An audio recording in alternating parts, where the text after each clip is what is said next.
de cohorte. Les recalco nuevamente, no es corte, no es así. Ya, es con H intermedia. Cohorte. ¿Por qué se llama así? Porque si ustedes buscan en el diccionario, ¿qué significa la palabra cohorte? Cohorte significa un grupo de individuos, un grupo de personas que tienen algunas características comunes de interés para el investigador y a este grupo se les hace un seguimiento. Eso es una corte. Corte entonces es un grupo de personas que tienen ciertas características y en el caso de la investigación es que esas características son de interés para el investigador y les hace seguimiento en el tiempo. Entonces acuérdense de eso, no es corte, es cohorte, grupo de personas. Y habíamos visto esta clasificación y hemos indicado de que de acuerdo al criterio de que si existe o no intervención, los estudios se van a clasificar en dos grandes grupos observacionales. Primero, y en este otro grupo los experimentales. Si hay seguimiento, es analítico. Entonces, como he hablado, corte es un grupo de personas que tiene características que le interesan al investigador y al cual se hace seguimiento. Entonces, acá y entrará el diseño de corte, porque hay un seguimiento. Ahora veremos esa dirección del seguimiento, hacia dónde lo vamos a seguir. Vamos a seguirlos hacia el futuro, es decir, hoy empieza el estudio y los voy a seguir durante los próximos 6 meses, los próximos 2 años. Entonces, si el seguimiento es hacia el futuro, el estudio es prospectivo hacia el futuro y se llamará de corte. Entonces, el estudio va a ser, es observacional, es prospectivo, este diseño de corte, seguimiento hacia el futuro. Hoy, que es 19 de octubre, empieza una investigación con una cohorte o 2 cohortes que también podrían ser, y los voy a hacer seguimiento durante los siguientes 6 meses respecto a una variable o a 2 o a 3 variables de interés. Entonces estoy haciendo un estudio de corte. Aquí entonces ingresa observacional. Vamos a observar sin realizar ningún cambio en el paciente, solamente vamos a observar. Es analítico porque es un estudio que implica seguimiento. ¿Seguimiento hacia dónde? Hacia el futuro. Entonces será prospectivo. Acuérdense entonces de las palabras clave. Corte es un estudio prospectivo, analítico, observacional. ¿Por qué es analítico? Porque hacemos seguimiento. ¿Por qué es prospectivo? Porque el seguimiento hacia el futuro. ¿Por qué es observacional? Porque no vamos a influir en el paciente, solamente vamos a observar. Para que entendamos con mayor profundidad este diseño, tenemos que tener muy en cuenta estos dos grandes grupos. Primero, el grupo de personas que están expuestas o que tienen factores de exposición o también que tienen factores de riesgo. Entonces, hay muchas conductas, hay muchas exposiciones, hay muchos factores genéticos que se constituyen en factores de riesgo o también factores de exposición. Por ejemplo, el sedentarismo es un factor de riesgo. Y quien lo tiene lo llamamos expuesto. Y el que no tiene el factor de riesgo se llamará no expuesto. El hábito de fumar también es un factor de exposición o factor de riesgo. Quien fuma recibirá el nombre de expuesto y quien no fuma recibirá el nombre de no expuesto. En resumen, entonces, Quienes tienen los factores de riesgo los vamos a llamar expuestos, porque tienen el factor de exposición. Y quienes no tienen el factor de riesgo los vamos a llamar no expuestos. No tienen el factor de riesgo, no tienen ese factor de exposición. Pero el hecho de que tengan el factor de riesgo o el factor de exposición no significa que tengan ya el daño. Por ejemplo, el paciente, la persona que fuma, tiene un factor de riesgo, tiene un factor de exposición, está expuesto, pero eso no significa que tenga cáncer de pulmón. El sedentario lo mismo, tiene el factor de riesgo, está expuesto, tiene el factor de exposición, pero no significa que tenga obesidad. Eso quiero que tengan muy en cuenta. Si es un factor de riesgo, es un factor de exposición, la persona está expuesta, no significa que tenga el daño. Solamente tiene una probabilidad aumentada de tener el daño o enfermedad, o también el llamado evento. Les puse estos tres términos porque en los libros aparece como evento, en algunos libros aparece como daño, en algunos aparece como enfermedad.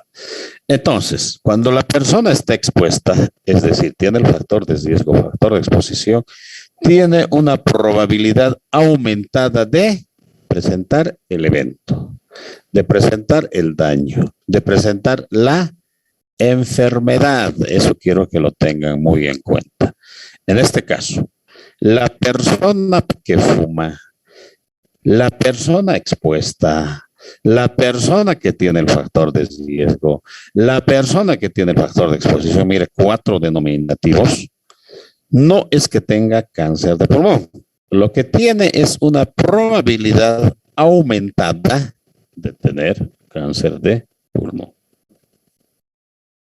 ¿Pero por qué decimos probabilidad aumentada? ¿Por qué? Porque alguna investigación por ahí, alguna teoría por ahí ha hecho esta investigación y no se ha demostrado de que el hábito de fumar aumenta el riesgo de que las personas que fuman tengan cáncer de pulmón.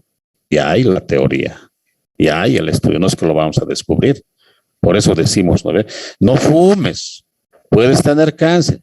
No fumes, puedes. Está diciendo probabilidad. Lo mismo pasará con este paciente, esta persona sedentaria.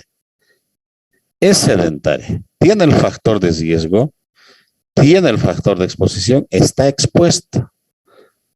No es obeso todavía, no tiene sobrepeso todavía, solamente tiene una probabilidad aumentada de tener sobrepeso o obesidad.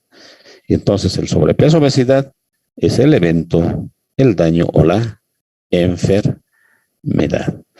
Y lo contrario podemos atribuir si hacemos este mismo análisis.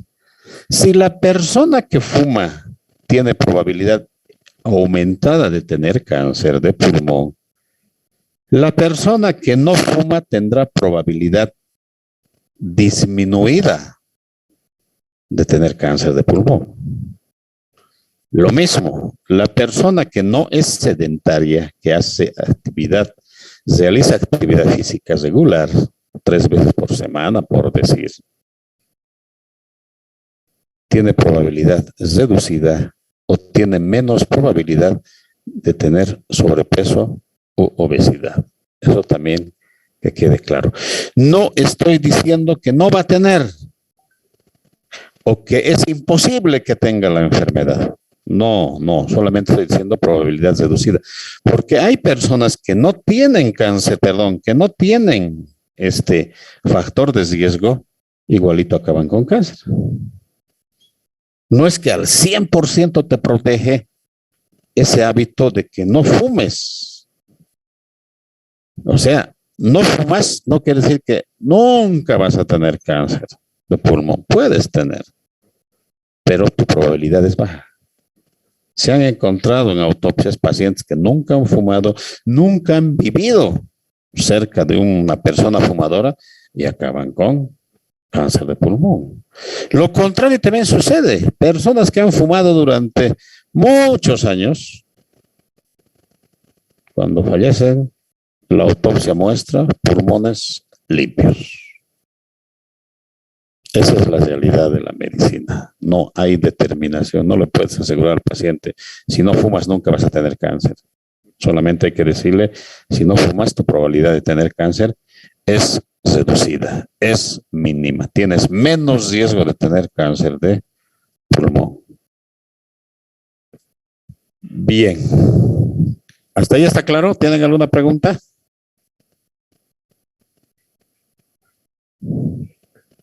Bueno, supongo que está claro, como nadie pregunta. Bien, describiremos las características que tienen estos estudios. Corte. Ya les había dicho, son observacionales y son analíticos.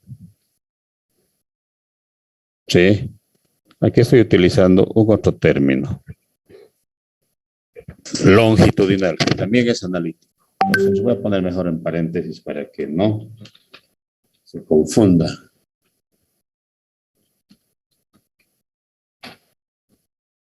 Así es la ciencia. No hay términos únicos. Bien.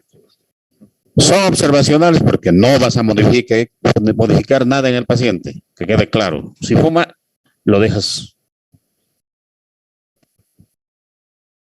así, que siga fumando. Si es sedentario, que siga nomás con su sedentarismo. Si lleva una dieta no saludable, lo dejas así. No vas a intervenir, por eso llamamos observacional. Es analítico o longitudinal porque vas a hacer un seguimiento en el tiempo, que puede demorar días, semanas, meses, años, décadas, incluso hasta siglos. Puede demorar. Hay varios estudios que ha implicado seguimiento durante toda la vida. Por decirle, vamos a hacer un estudio de corte a todos los nacidos en tal hospital en tal mes. Supongamos, vamos a hacer un estudio a todos los nacidos en la maternidad Germán Urquide en noviembre del 2021. ¿Y cuándo va a acabar el estudio, doctor? Cuando todos mueran. Entonces puede ser que vivan, otros van a vivir días, otros van a vivir meses, algunos van a vivir años, pocos años, otros vivirán 70, 80, 90, y el último probablemente pase los 100. Entonces tu estudio va a demorar un siglo y más. Hay estudios de ese tipo. Y no es que un solo investigador lo hace, ¿no? Tal vez el primer investigador, uno de los investigadores o el principal muera a los 10 años del estudio, los reemplaza otro y otro y otro, hasta que un grupo de varios investigadores es el que acaba la investigación. Entonces, hay seguimiento que puede demorar, les decía, días. Por ejemplo, quieres hacer un seguimiento de cómo evoluciona el peso, digamos, de los pacientes que llegan con COVID a la terapia intensiva. En la terapia intensiva no van a estar años. En la terapia intensiva van a estar días o semanas. En promedio se calcula 2 semanas, entonces 14 días de seguimiento puedes hacer. Hasta ahora el único caso que conozco de una persona que ha estado muchos días en la terapia por COVID es en el gastro, ¿no? Un colega, un médico, ha estado 72 días en la terapia intensiva, 72 días. Incluso los mismos terapistas dicen, ¿no? Si no responde a los 10 o 14 días en la terapia, ese pulmón ya no sirve. Entonces, el seguimiento puede implicar, no se olviden, desde días hasta un siglo y más. Lo más frecuente es que dure años. A eso se refiere observacional, analítico. ¿Cómo iniciamos la investigación? Dependerá si tiene una corte o 2 cortes. Entonces el estudio de corte puede ser llevado a cabo con una corte, es decir, un grupo de personas, o 2 cortes, 2 grupos de personas. Entonces, el punto de inicio de un estudio de corte es la exposición a un factor de riesgo. ya es la exposición a un factor de riesgo. Es decir, la persona que es parte de esa corte tiene un factor de riesgo o factor de exposición. No se olviden de esto.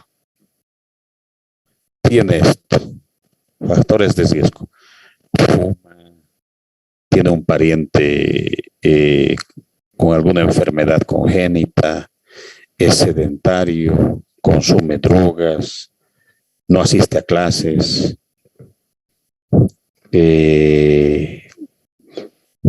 la edad también. Para el caso del COVID podría ser no usa barbijo o no tiene vacuna. Entonces lo que hay en un estudio de corte al inicio son los factores de riesgo, factores de exposición. Eso quiere decir, no hay enfermedad todavía, eso que quede claro, solamente hay, como dice acá, el punto de partida es la exposición a un factor de riesgo. O sea, es un grupo de personas que fuman, un grupo de personas que consumen alcohol, un grupo de personas que consumen droga, un grupo de personas que tienen antecedentes, tienen familiares con cáncer de mama, vamos a decir, son mujeres, un grupo de personas que consume bebidas alcohólicas y conduce su movilidad, un grupo de personas que conduce movilidad sin usar el cinturón de seguridad, un grupo de personas que tiene una dieta rica en grasas, digamos, comida chatarra. Entonces, lo que hay al inicio del estudio es que las personas están expuestas, es decir, tienen el factor de riesgo. No hay daño, eso que quede claro, no hay daño todavía. Cuando la persona tiene el factor de riesgo, no tiene daño.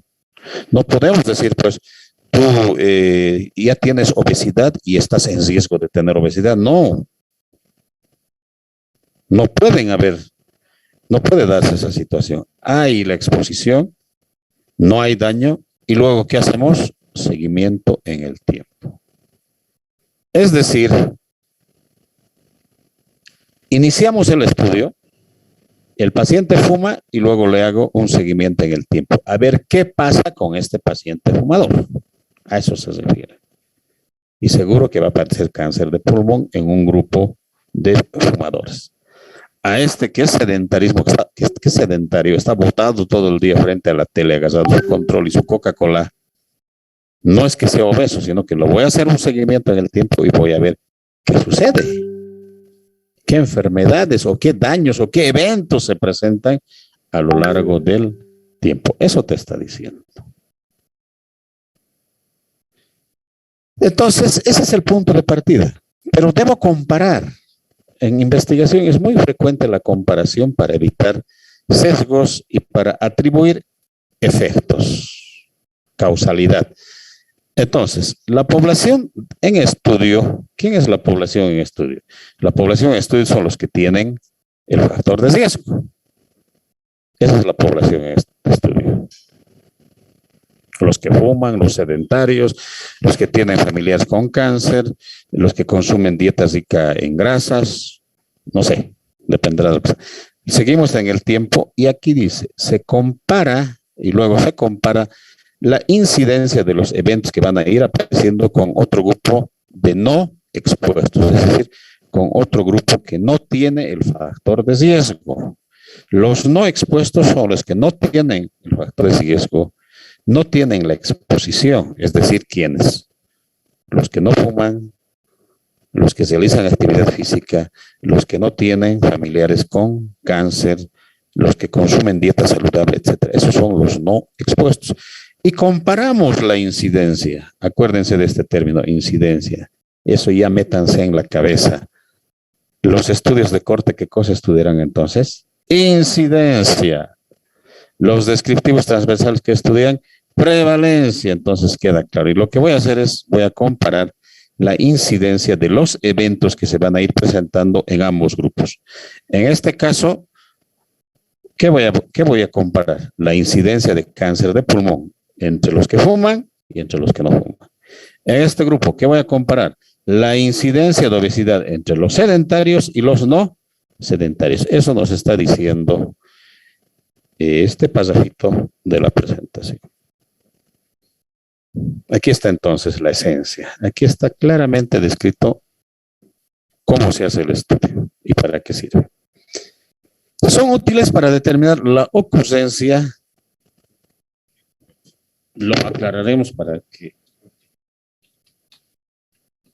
no se confundan, o incidencia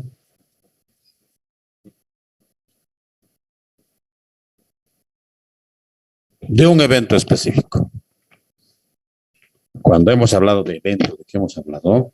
De enfermedad o daño.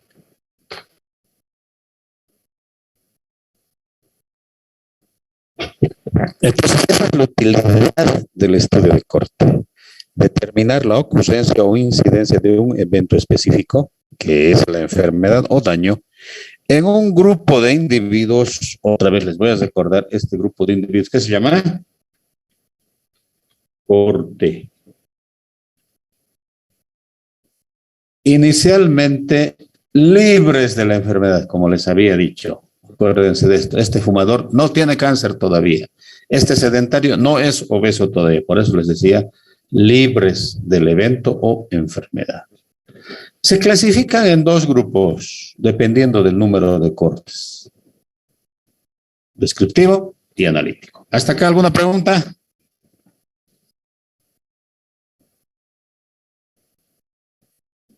Bueno, como siempre, no hay preguntas, son excelentes estudiantes. Y después los veo en los hospitales, no saben ni qué hacer.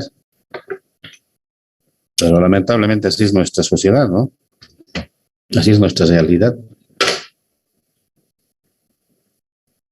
Veremos ahora los estudios de corte descriptivos. Doctor, Adelante. estuve buscando mi pregunta, va a disculpar. En este caso, usted nos había dicho que se puede hacer este estudio de corte, pero en dos tiempos, es decir, al mismo tiempo, en dos cortes, perdón. ¿Estos dos cortes se pueden realizar al mismo tiempo o en diferentes tiempos? A ver, te planteo una pregunta. Para que sean comparables, habla de comparar, ¿no ve? Aquí dice, se compara, dice. En investigación, cuando comparamos grupos, también ténganlo muy en cuenta. En investigación, cuando comparamos grupos, los grupos tienen que ser ya lo más parecido posible. El sueño del investigador, eso lo dicen muchos investigadores, es que los grupos de estudio sean de puros gemelos, idénticos. La única diferencia sería el daño o el factor de exposición. Evidentemente no vamos a conseguir un grupo de expuestos puros gemelos y el otro de no expuestos igualitos. No ve. Pero eso ténganlo en cuenta. Los grupos de comparación, de control que se utilizan en investigación, porque vamos a utilizar grupos en corte, vamos a utilizar grupos en caso control, vamos a utilizar grupos en los estudios experimentales, tienen que ser lo más parecido posible. Entonces, si quiero que sean lo más parecidos posibles, la respuesta creo que ya te la he dado. Tienen que iniciar al mismo tiempo. Sí, al mismo tiempo tienen que empezar. Eso sería respetando o siguiendo ese principio, la comparabilidad. Sí, no puedes comparar, por ejemplo, papas con tomates, ¿no ve? No puedes comparar. No puedes comparar dólares con bolivianos. Pero sí puedes comparar dos tipos de papa, ¿no ve? Esta papa imilla, esta papa no sé qué, esta papa es cuece más rápido, esta cuece tarda más, esta es más arenosa, esto es menos arenosa, esta se deshace rápidamente, esta no, esta es arenosa, no sé, pero tienen que ser comparables. Entonces los grupos, y ahorita vamos a explicar, tienen que ser comparables. La única diferencia tiene que ser lo que estoy estudiando. Entonces, les decía dos tipos, los descriptivos y los analíticos. Los estudios de corte descriptivos ya son aquellos que solamente trabajan con una corte, solamente con una corte. ¿Cómo lo hacemos? Seleccionamos una población expuesta, es decir, que tiene el factor de riesgo. No se olvide, la población o las personas expuestas son las que tienen ya el factor de riesgo. El factor de exposición, por eso se llaman expuestos. Tienen una probabilidad aumentada porque tienen esa condición, ese comportamiento, esa carga genética, si quieren, que aumenta su probabilidad de que tengan la enfermedad. Entonces, seleccionamos una población expuesta en riesgo y ya, pero que no presenta daño. No presenta daño, o sea, no tiene la enfermedad, solamente tiene el factor de exposición, el factor de riesgo. Eso tiene, pero no tiene daño, eso que quede claro. No tiene daño, solamente tiene el factor de exposición. Acuérdense, el estudiante universitario de la carrera de nutrición que fuma, pero aún no tiene cáncer de pulmón. Eso se refiere. Lo vamos a hacer es el seguimiento a ese estudiante de nutrición o a ese grupo de estudiantes de la carrera de nutrición durante un tiempo. Vamos a hacer los seguimientos. Pueden ser muchos años. Y en ese periodo de seguimiento van a aparecer casos de enfermedad, casos nuevos, y ese se llama incidencia. El caso nuevo es incidencia. ¿Incidencia de qué? De varias enfermedades o de una sola enfermedad. ¿Qué puede aparecer en estos pacientes con este factor de riesgo?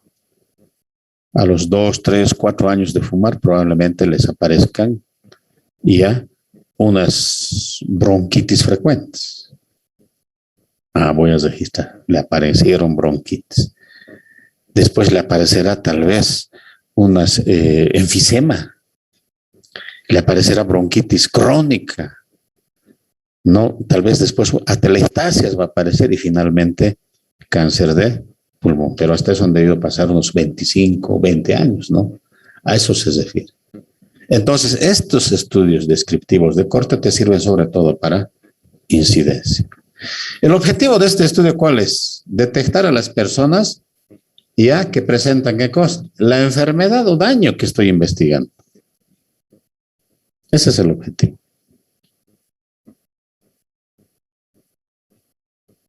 Y esto ya es un resumen. El factor de exposición o de riesgo está presente. No se olviden, es el punto de partida. La gente fuma al inicio del estudio, pero no tiene los eventos, no tiene enfermedad o enfermedades. Estas enfermedades van a ir apareciendo a lo largo del tiempo, en el proceso de seguimiento. En esos años que vas a hacer seguimiento va a aparecer el daño, la enfermedad, si es una o si son varias, como en el caso del cáncer de pulmón, bronquitis aguda, bronquitis crónica, enfisema, atelectasia y finalmente cáncer de pulmón. No, lo mismo pasará tal vez con el sedentarismo, ¿no? Primero aparecerá sobrepeso, después aparecerá obesidad, después aparecerán tal vez problemas en las articulaciones, después aparecerá hipertensión arterial, después aparecerán dislipidemias, después aparecerá síndrome metabólico, después aparecerá diabetes, después aparecerá insuficiencia renal crónica, y miren cómo se va desencadenando esa serie de eventos partiendo de un factor de exposición solamente que todavía no producía daño. Ese es el factor de riesgo. Miren cómo ese sedentarismo puede llevar hasta que el paciente acabe dializado, ¿no? Acabe con una insuficiencia renal dializada. Pero es una cadena de eventos que podrán suceder a lo largo de 20, 30, 40 años, ¿no ve? No esperemos que va a suceder al año. Descriptivo. ¿Cuál es el analítico? Dos grupos. Un grupo de expuestos, es decir, que tiene el factor de riesgo, el factor de exposición, y otro no expuesto. Es decir, un grupo de sedentarios y otro grupo de no sedentarios. Un grupo de fumadores, un grupo de no fumadores. Un grupo de dieta en base a comida chatarra, otro grupo con dieta saludable. Un grupo de personas que conduce utilizando el cinturón de seguridad, otro grupo que no utiliza el cinturón de seguridad. Un grupo que conduce motocicleta con casco y otro que conduce sin casco. A eso se refiere. Un grupo de expuestos y un grupo de no expuestos. Y ambos no tienen enfermedad o daño. No tienen la enfermedad o el daño. En el caso de los sedentarios, ninguno es obeso de los grupos. Ninguno tiene presión alta. ¿No? Y hacemos un seguimiento en el tiempo otra vez. Y luego comparamos la incidencia de los eventos que se vayan presentando en ambos grupos. A ver, en el grupo de sedentarios, ¿cuántos obesos se han presentado a lo largo de los 3 años, digamos? Y en el grupo de no sedentarios, ¿cuántos obesos aparecieron? Ya les dije, no es que si haces actividad física ya te has librado del sobrepeso y obesidad.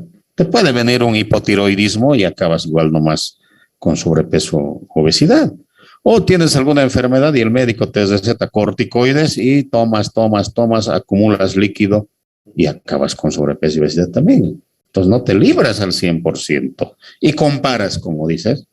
¿Y cómo comparamos? Utilizando las famosas tablas de 2x2. De 2x3, de 3x3, de 4x4, como sea. Pero todo ese conjunto de tablas 2x2, 2x3, 3x3, 4x3, lo que se llaman tablas de contingencia. Ahí vamos a comparar. Y aquí hay una tabla de contingencia. Es una tabla de contingencia de 2x2. ¿Por qué de 2x2? Porque cada una de las variables solamente tiene 2 salidas. Son dicotómicas. Enfermo, no enfermo. 2 salidas. Exposición. Expuesto, no expuesto. 1, 2, 1, 2, 2x2. Esta es una tabla de 2x2. Aquí tenemos los datos y lo que hay que calcular acá es el RR. En el estudio descriptivo transversal era el OD, ¿no ve? El OD, el odzatio. Aquí es el RR, el riesgo relativo. Seguiremos. Acá está un esquema de diseño. Un esquema de diseño que lo voy a explicar cuando entremos a la segunda parte de la clase. Enseguida se va a cortar esto. Por favor, entonces se conectan con el enlace que les voy a enviar, ¿ya? Está bien, doctor. Está bien, doctor.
Acá tenemos un esquema para explicar el diseño de corte. Habíamos recalcado el punto de partida para un estudio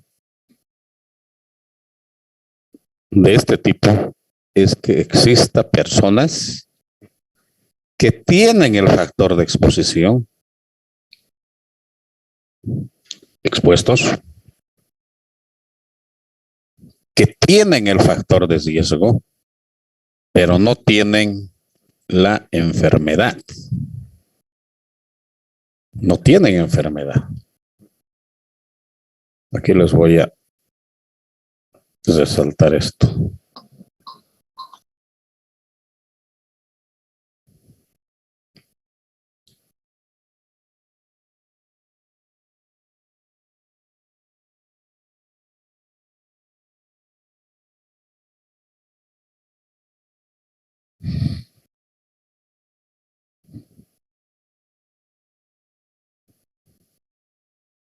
Ahora sí, nos centraremos en lo que está en el recuadro. Entonces, el punto de partida de todo estudio de corte es un grupo de personas que tienen el factor de exposición. Ustedes pueden leer la literatura y van a encontrar un montón de factores de exposición o factores de riesgo. Hasta la pobreza es un factor de exposición. El nivel educativo bajo es un factor de riesgo o de exposición. El vivir en una zona alejada, como la zona andina, Tapacarí, Bolívar, también es un factor de riesgo de exposición. La dieta rica en grasas también es un factor de exposición. Entonces ya ustedes pueden buscar en la literatura y van a encontrar un montón de factores de exposición. Entonces el punto de partida es este. 6 personas, como ejemplo, que tienen el factor de exposición. 6 personas que fuman ya. Vamos a volver a nuestro ejemplo. 6 personas que fuman.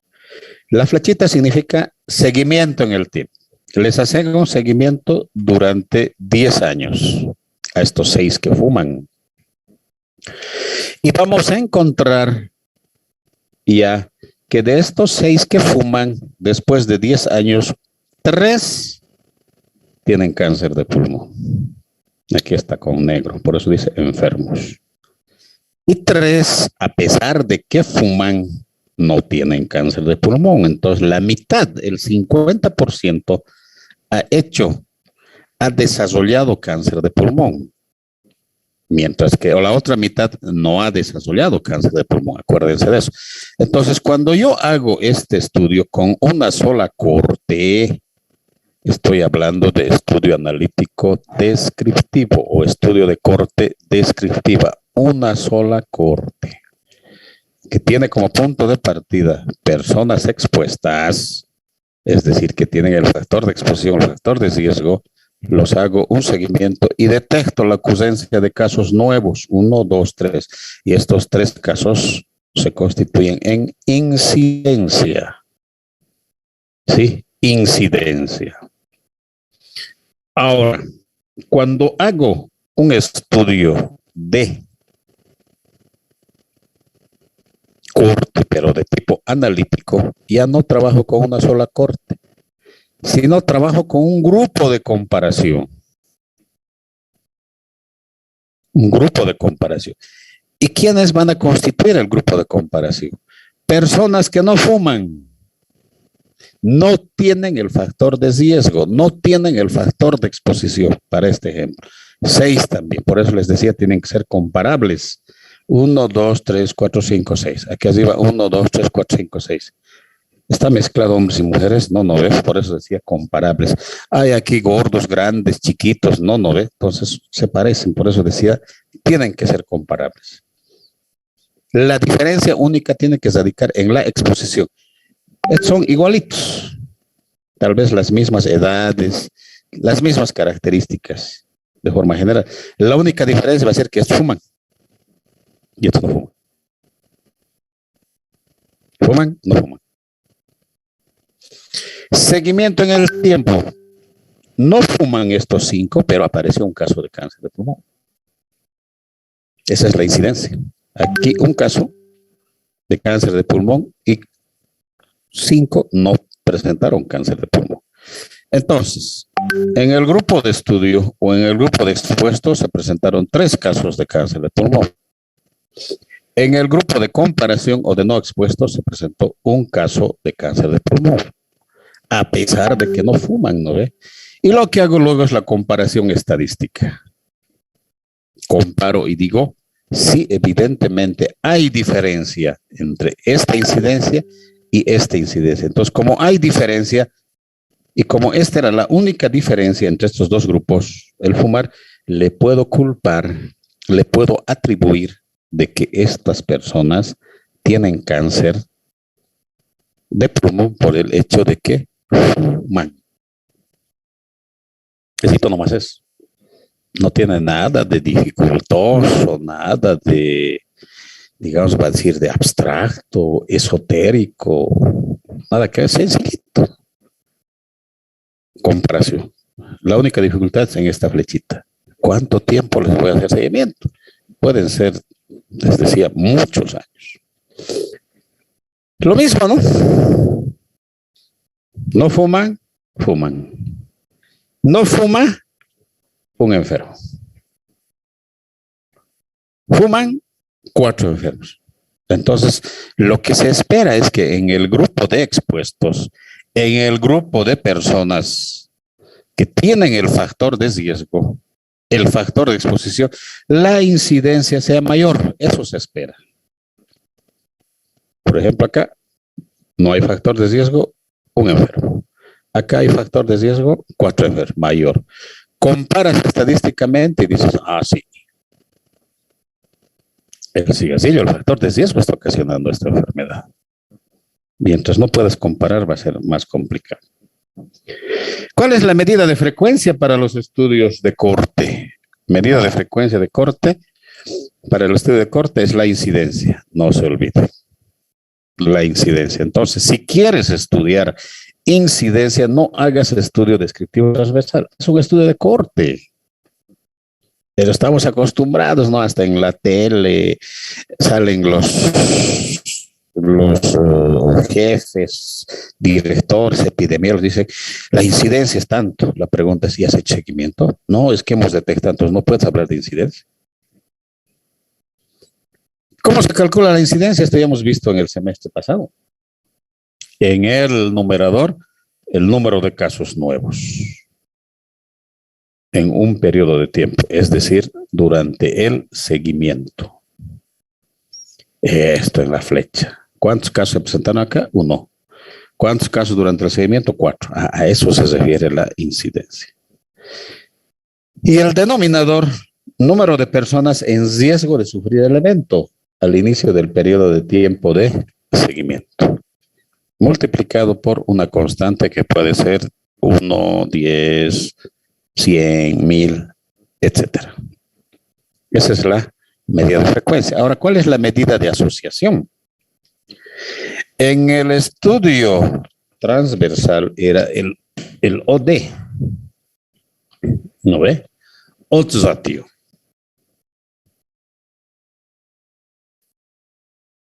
Acá es el RR. Riesgo relativo. Ese es esa es la medida de asociación, que lo vamos a ver en el tema de riesgo. Vamos a calcular y vamos a interpretar el RA, el RR, el RA en los expuestos, el RA en la población, etcétera, y el OD también. Pero lo que tienen que tener en cuenta es de que el riesgo relativo es la medida de asociación en los estudios de corte. ¿Cómo se hace este estudio? Seguramente que ustedes ya lo saben. Agarramos una población, supongamos estudiantes de la carrera de nutrición, los identificamos por un factor de exposición y esa identificación nos va a permitir clasificar a los estudiantes en expuestos y en no expuestos. Los expuestos son los que tienen el factor de riesgo. Los no expuestos no tienen. Por eso dice FR negativo, FR o factor de riesgo positivo. Hacemos el seguimiento y la identificación de los eventos de interés y vamos a tener los resultados. En ambos grupos, ¿cuáles son los resultados? Se va a presentar en términos de incidencia, casos nuevos, y con ellos vamos a poder calcular también el riesgo relativo. Y luego comparamos. Si hay diferencia estadística significativa, podemos sacar conclusiones y decir, esta exposición ha ocasionado esta enfermedad. En términos prácticos, el fumar ocasiona cáncer de pulmón. Pero hay que seguir este procedimiento. Y la comparación es muy importante. Estamos acostumbrados a comparar de forma a priori, ¿no ve? Decimos, el peso promedio de los estudiantes de quinto semestre es 51 kilos. El peso promedio de los estudiantes de décimo semestre es 52,500 kilos. Ah, los de décimo semestre son más gordos, tienen más peso. Falso, jóvenes, falso. Para asegurar esa diferencia, decir que los de 52,500 tienen más peso en comparación a los de 51, tienes que hacer un análisis de significancia utilizando la estadística. Y si la estadística te dice son evidentemente diferentes, la diferencia es significativa, tú recién podrás afirmar que los de décimo semestre tienen más peso que los de quinto semestre. No es a priori por si acaso. Siempre hacemos eso. Cuando vamos a evaluar a un centro, un hospital tiene 90% de cobertura, el otro tiene 88%. No, estos los de 90 son mejores. Falso. Hagan, apliquen un test estadístico y vean si la diferencia es significativa. Si la diferencia es significativa utilizando la estadística, es decir que los que han hecho 90% de cobertura han trabajado mejor, en comparación a los que tienen 88. Pero a priori no puedes hacer eso. Y aquí eso es muy importante. Hay que comparar utilizando test estadísticos para sacar conclusiones. ¿Para qué me sirve este tipo de estudio? Es muy útil respecto a sus ventajas porque elimina sesgos.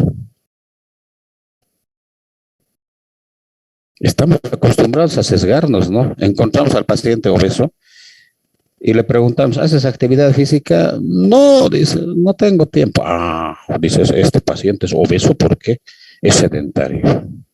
No puedes llegar a esa conclusión rápidamente. Evidentemente las dos cosas se presentan juntas, ¿no? El sedentarismo y la obesidad, pero no puedes culparle al sedentarismo de la obesidad. Eso sería un sesgo. Entonces, este estudio, el de Corte, elimina esos sesgos de información. ¿Por qué? Porque la exposición y el evento los defines previamente. Y hemos dicho, la exposición es antes y el evento es después. Por eso hemos dicho, al inicio del estudio está presente el factor de riesgo, pero no está presente la enfermedad. Acuérdense de esto. Está el factor de riesgo, pero no está enfermo. No está con gotita y con termómetro, no ve este. A lo largo del tiempo recién va a aparecer la enfermedad. Entonces, te elimina esos sesgos. Entonces ya no vas a caer en la vieja lógica, este paciente es obeso porque es sedentario. Puede que sí, puede que no. Tienes riesgo elevado, pero no lo puedes culpar. Probablemente es sedentario porque ha llegado a tal situación el desgaste, el trabajo, el esfuerzo de sus articulaciones y que cuando se para tiene que soportar 950 kilos esa articulación de la rodilla y se ha dañado. Pues, y el pobre paciente se para y le duele, ¡ay! Y se queda quieto. Entonces no le puedes culpar al sedentarismo la obesidad, porque más bien podría ser al revés, que el sedentarismo se deba a la obesidad. Porque la obesidad le llevó a que sus articulaciones estén dañadas, dolorosas, esté con algias, artralgias, y por eso el paciente no hace actividad, porque le duele sus articulaciones. Imagínense, en una persona promedio la articulación le soporta 60 kilos, digamos. Pero a ver, imagínense, cargarle 100 kilos más, porque esa persona pesa 160. 160 kilos sobre articulaciones de la rodilla, a ver. Pobre rodilla. Entonces evitaremos esos sesgos. Esto ya lo he explicado. Provee información sobre temporalidad. Ya sabes quién fue primero y quién fue segundo. Fue primero el factor de riesgo. Fue primero esto. Y segundo fue esto, la enfermedad. Esto fue antes, esto fue el después. O esto es el cuadrito. Esto fue antes, exposición. Y esto fue después, daño o enfermedad. A eso se refiere. Eso te lo explica claramente el estudio de corte, temporalidad. Es decir, te dice claramente quién fue antes y quién fue después. A eso se llama secuencia temporal o temporalidad. Puedes evaluar varios eventos resultado de la exposición, no solamente uno. Puedes evaluar varios. Les hablaba del hábito de fumar. Primero aparecerán problemas de bronquitis aguda. Un evento. Bronquitis crónica, otro evento. Atelectasia, otro evento. Enfisema, otro evento. Entonces, miren, puedes evaluar varios eventos. Lo mismo será, ¿no? Sedentarismo. Sedentarismo, sobrepeso, un evento. Obesidad, otro evento. Hipertensión arterial, otro evento. Dislipidemia, otro evento. Síndrome metabólico, otro evento. Diabetes, otro evento. Insuficiencia renal crónica, otro evento. Miren, varios eventos, a eso se refiere. Entonces, durante ese seguimiento, que pueden durar muchos años, les decía, puedes identificar, evaluar varios eventos resultantes de ese factor de exposición, de ese factor de riesgo. También puedes estudiar factores de exposición infrecuentes, algo raro. A ver, estos trabajadores trabajan en fábricas de harina. Todo el día están expuestos allá al polvo de la harina. A ver, los haremos un seguimiento. ¿Qué enfermedades les aparecen? ¿No? También he visto los pintores con soplete, ¿no ve? Sin usar ni barbijo, ni máscara, nada. Ah, esta exposición, ¿qué enfermedad estará produciendo? A ver, los haremos un seguimiento. Entonces, tú puedes identificar factores de exposición que todavía no se han asociado con determinadas enfermedades o determinados eventos, y podrás identificar los eventos a partir de un seguimiento que hagas.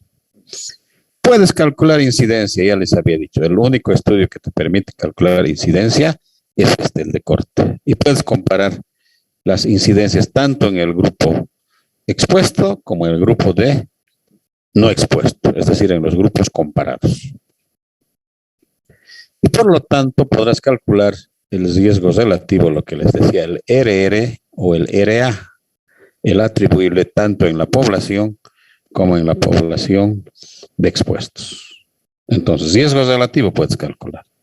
O puedes calcular el riesgo atribuible. Y el riesgo atribuible es de dos tipos.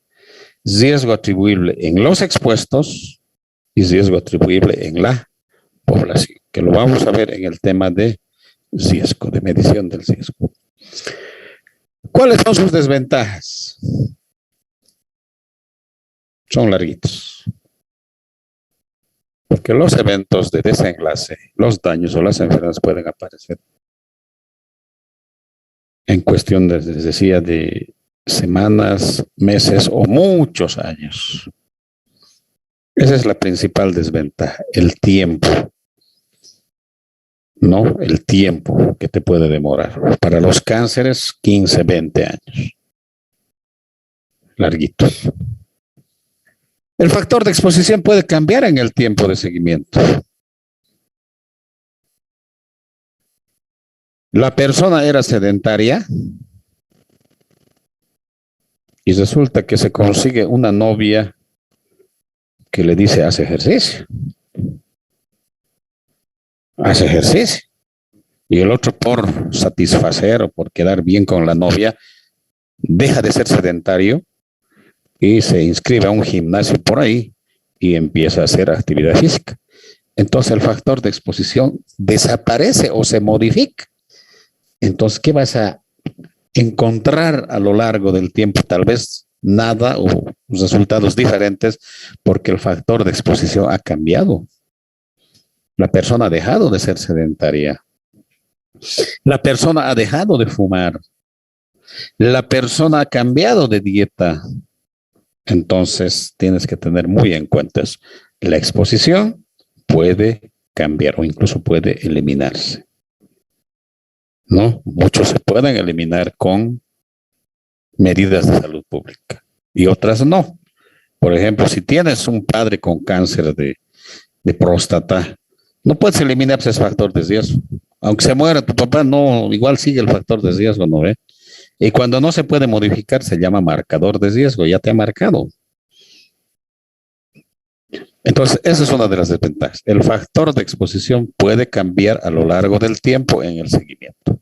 Paciente deja de ser sedentario, paciente deja de fumar, paciente cambia de dieta, etcétera. Como estos estudios son largos, pueden perderse las personas. A ver, hemos empezado un estudio con 100 fumadores y con 100 no fumadores. Y los fumadores se han perdido, no sabes dónde están. 50 fumadores, no sé dónde se han ido, parece que se han ido a España, otros dicen que se han ido a Italia, otros dicen que se han muerto, no sabes, a pesar de que tienes bien registrada su dirección, sus teléfonos, haces el seguimiento o los buscas y no te responden, vas a su casa, no sé, no sabemos, era inquilino acá, ¿dónde se habrá ido? Se te pierde, ¿no ve? Entonces eso puede alterar también tus resultados, se pueden perder sujetos y vas a tener menos personas al concluir tu estudio. Cuando el seguimiento es muy largo, el criterio de diagnóstico puede cambiar. ¿Cómo hacemos diagnóstico? Prácticamente los médicos nos inventamos las formas de hacer diagnóstico.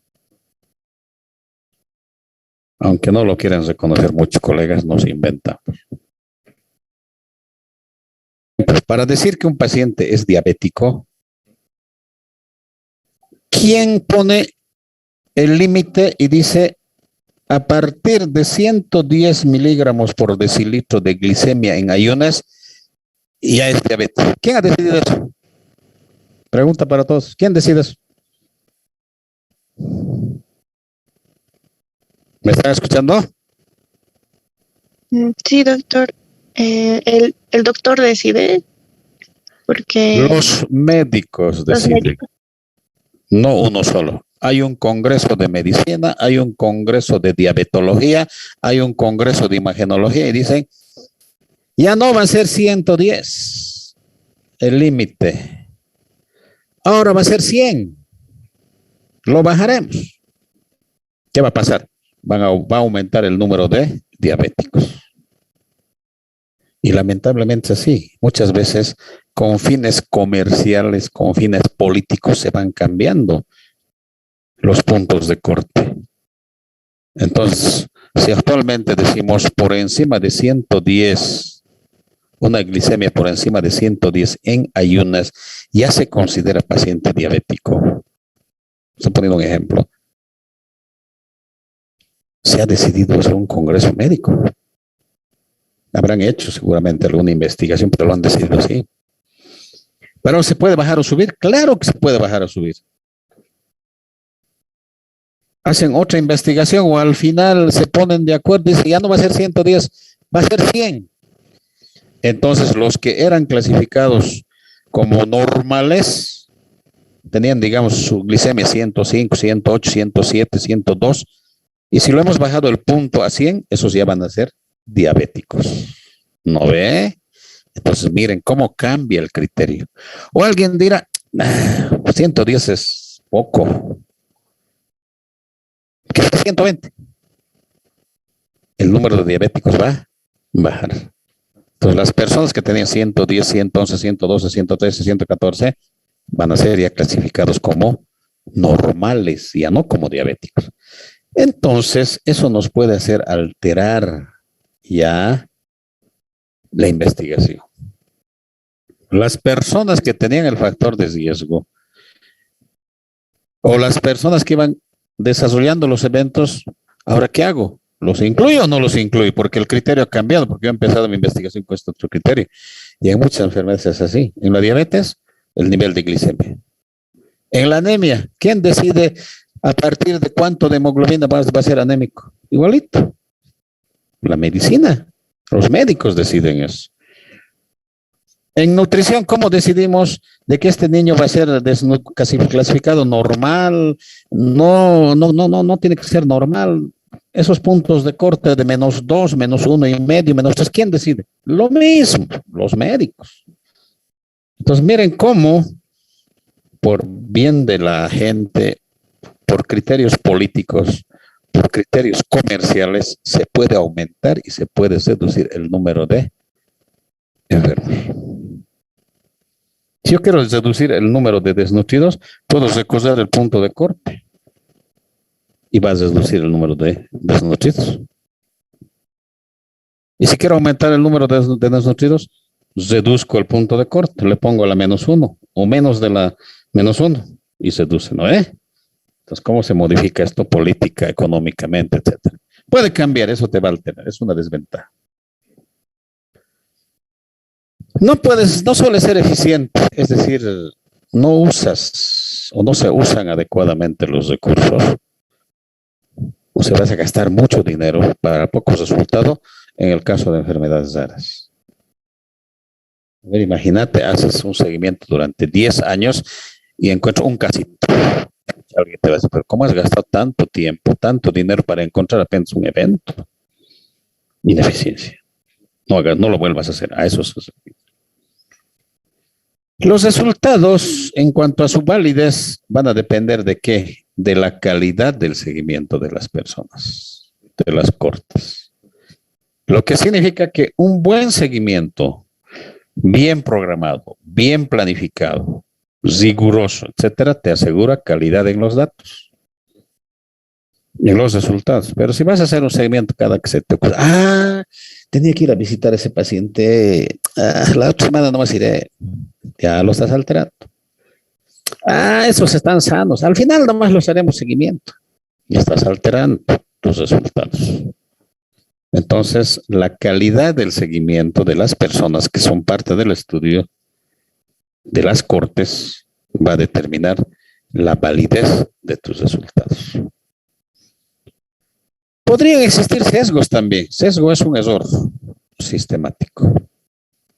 Ustedes saben, le ponemos siempre interés a uno u otro grupo. Siempre hacemos eso. En los hospitales le ponemos más interés ¿a quién? A los que están más enfermos. No ve a los que están graves, a esos. Ya tienes que ir a verlo cada 2 horas. Y al que ha llegado está bien, no, ese cada 3 horas hay que verlo, o cada 6 horas. Lo mismo sucede en la universidad, ¿no? Pero como yo digo, el mundo es al revés. ¿A quién le ponemos más interés en la universidad? ¿A los buenos o a los malos? Respuesta de ustedes, quiero escuchar.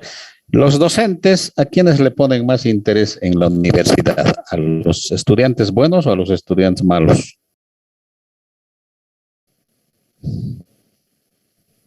A los buenos, doctor. No te escucho. ¿Perdón? Buenos, doctor. A los buenos. ¿A los buenos? Claro, a los buenos. Al bueno le encargan, haz esto, acompáñame a hacer esto, ayúdame en esto. ¿A quién le ponen más interés? Al bueno. Al bueno le pregunta, ¿qué dices, Juan? ¿Juan hace esto o no? Pero yo me pregunto, ¿para qué le pones interés al bueno? El bueno solito va a salir, solito va a aprender porque es bueno. Y al malito lo dejamos, ¿no ve? Por eso siempre digo, es un mundo al revés. Cuando en los hospitales la lógica está bien, ¿no ve? Al paciente que está más grave, más cuidado. seguimiento cada hora o más seguido incluso. Y al paciente que está bien, está estable, seguimiento más espaciado. Pero en la educación es al revés. Al bueno lo hacemos crecer y al malo lo dejamos ahí. Mundo al revés. Lo mismo pasa en la capacitación, ¿no ve? Cuando vamos a hacer capacitación, ¿a dónde está haciendo? ¿A dónde van a ir? Vamos a ir a capacitar a las señoras de la zona sur de Cochabamba. Ah, pero esas señoras tienen bajo nivel educativo. Así es que le mandaremos al estudiante de sexto semestre de la carrera. ¿No ve? ¿A dónde está haciendo capacitar? Está haciendo capacitar un club de madres de la zona norte. Dice que toditas son profesionales. Ah, entonces le mandaremos a la licenciada. Cuando debería ser al revés, pues. ¿Quién necesita mejor capacitador? ¿Quién necesita mejor técnica, mejor metodología para capacitar? ¿Las que tienen más nivel o menos nivel? Las que tienen menos nivel pues, educativo. Pero nosotros le mandamos ahí al soldado, al estudiante, al interno, le mandamos. Zona sur es área rural. Zona norte, no, ahí hay que mandar a los mejorcitos. Cuando debería ser al revés, ¿no? Y así sucede en estos estudios. Los investigadores le ponen más empeño en el grupo expuesto. O sea, buscan más enfermedad en el grupo que fuma. Buscan más enfermedad en el grupo de sedentarios. Y buscan menos en el grupo que no fuma. Buscan menos, con menos empeño en el grupo de no sedentarios. Y eso es un sesgo. A los dos grupos hay que hacerle un seguimiento de calidad. Pero ya saben, tendemos a sesgarnos. Ya les puse el ejemplo de los sesgos, ¿no ve? Ya les puse el ejemplo. Hay sesgos, cometemos sesgos. En la parte de la medicina pasa lo mismo, ¿no? ¿No ve? ¿Dónde están los mejores médicos? ¿En el área rural o en el área urbana? Pregunta. Diré urbana, doctor. Listo. ¿Dónde deberían estar? En el rural. Claro, porque en la área rural no tienes ni medicamentos ni equipamiento, ya tienes que salvar vidas con lo que tengas. A ver, un paciente se está desangrando y ahí le han mandado al recién llegadito de Cuba más todavía, que ni siquiera sabe atender un paciente. Ahí lo han mandado. ¿Qué va a hacer el pobre? Se lo va a morir en su frente. Pero si lo mandas a un buen médico, ese buen médico va a agarrar, va a hacer torniquete, va a suturar, va a poner esto, le va a poner vía, va a hacer todo y le va a salvar la vida. Pero hacemos al revés. Al peorcito lo mandamos al área rural, donde no hay equipamiento, no hay esto, no hay lo otro, y la gente se va muriendo porque llega ahí y no lo puede ayudar. Mientras que en la ciudad tienes un accidente donde sea, en 10 minutos estás en cualquier hospital. Y si tienes plata, en la mejor clínica. Pero en la rural, aunque tengas plata, no va a haber quien te salve. Entonces mandaremos a los mejores al área rural. Pero como la política del gobierno es pagar a todos por igual, si trabajas en el área rural o trabajas en el área urbana, ganas lo mismo, la gente que va a preferir quedarse en el área urbana, pues, porque puedes trabajar en varios lugares, puedes estudiar, etc. Pero ¿qué tal si el gobierno agarraría y diría ya a los médicos que trabajan en el área rural o al personal de salud del área rural lo vamos a pagar el doble? Estoy seguro que mucha gente y de los buenos van a ir al área rural y estoy seguro que vamos a disminuir esas muertes innecesarias, esas muertes evitables. Con eso acabó el tema. Jóvenes, preguntas. Tenemos 3 minutos.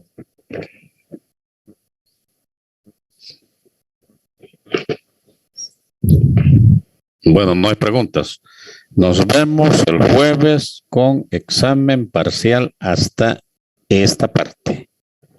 Estudios de corte y los otros temas que hemos visto, ¿no? Yo hasta mañana les voy a subir el listado de temas y su priorización. Y todas las diapositivas también van a estar esta noche en la plataforma.